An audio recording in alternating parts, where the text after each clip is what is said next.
For over a year and a half, the city of El-Fasher, a lifeline for Sudan's Darfur region, stood surrounded, cut off from the outside world. Its 300,000 residents lived in hunger and fear. Today that city has fallen. And with its fall, the world may be witnessing one of the darkest chapters in Sudan's modern history.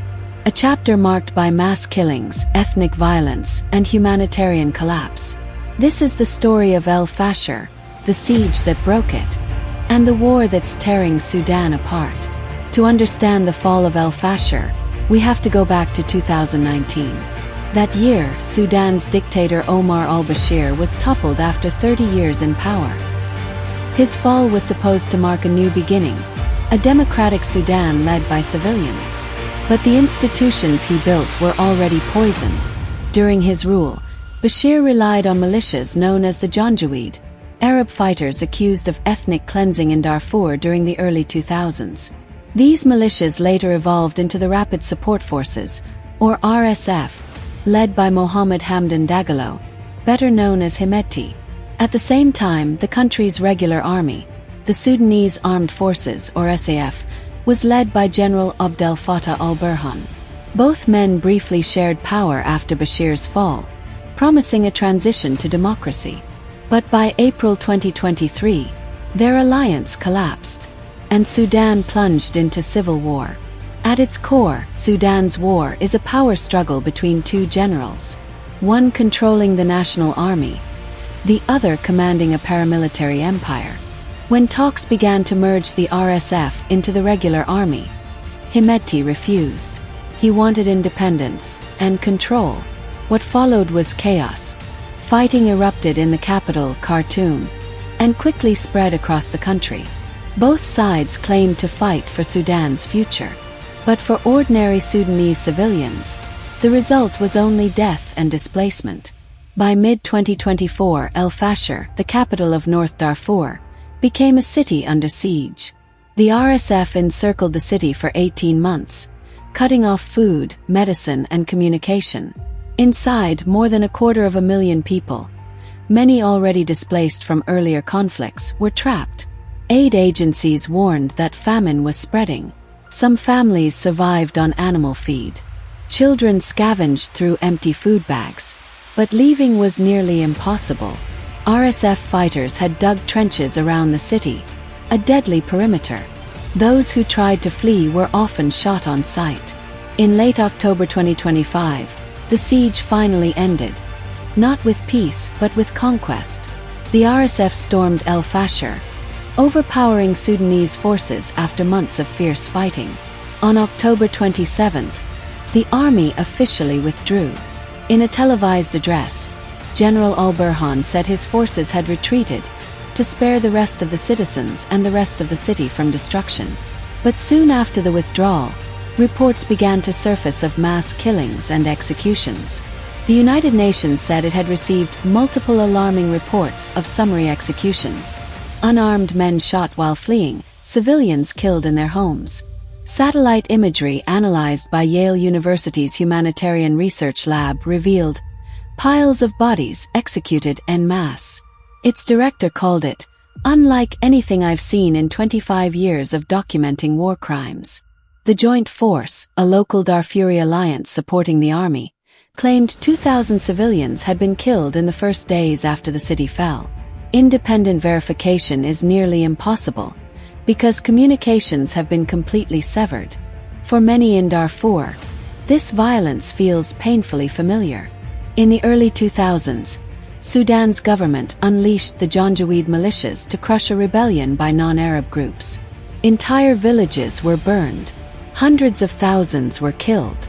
Many of those Janjaweed fighters later became the RSF, now accused of repeating those same crimes. The UN Human Rights Office says there are indications of ethnic motivations behind recent executions in El-Fasher. Human Rights Watch reports that the RSF has used rape as a weapon of war, targeting both women and men to terrorize communities and break morale. The goal, experts say, is psychological warfare, to demoralize and dominate the population. Across Sudan, the human toll is staggering. Over 12 million people displaced. More than 24 million, half the country's population, are facing acute hunger. The United Nations calls it the world's largest humanitarian crisis. In El-Fasher, humanitarian agencies have been locked out for months. The World Health Organization reports that the city's last functioning hospital was attacked, killing a nurse. Aid groups like the International Rescue Committee say the people fleeing El-Fasher describe it as a hellscape, a city torn apart by destruction and despair. Refugees arriving in nearby Tawila tell of entire neighborhoods flattened, markets looted, and hospitals shelled. Some arrive with nothing but the clothes on their backs. Hungry, traumatized, and hopeless. The world is watching, but slowly. UN Secretary-General Antonio Guterres has called the fall of El-Fasher a terrible escalation, and condemned the involvement of foreign powers supplying weapons to both sides. It is clear, he said, that this is no longer just a Sudanese problem. The European Union and African Union have condemned what they call ethnically targeted killings and possible war crimes. Yet, despite these statements, there's been little real intervention. Aid convoys remain blocked, and no ceasefire has held.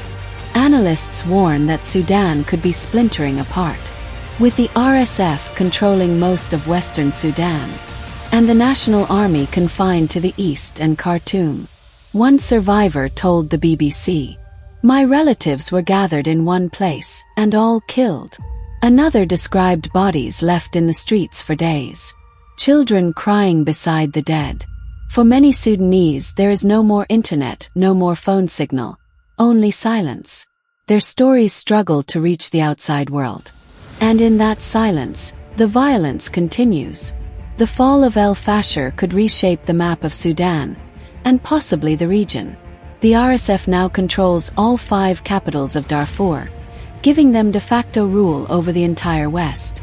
Some experts fear that Hemedti may attempt to form his own breakaway state in Darfur, a move that could permanently fracture Sudan. Meanwhile, neighboring countries like Chad and South Sudan are overwhelmed by new waves of refugees. Famine, disease, and instability are spreading across borders. After the city's fall, General Burhan vowed to fight on, promising to purify the land and reclaim the West. But for the people of Sudan, that promise means little. They've seen both sides commit atrocities, both sides backed by foreign powers that profit from the war. What's left are civilians, caught in the crossfire, starving and forgotten, until there is a true ceasefire, until humanitarian aid is allowed to reach the trapped and displaced, and until those responsible face justice. Sudan's nightmare will only deepen.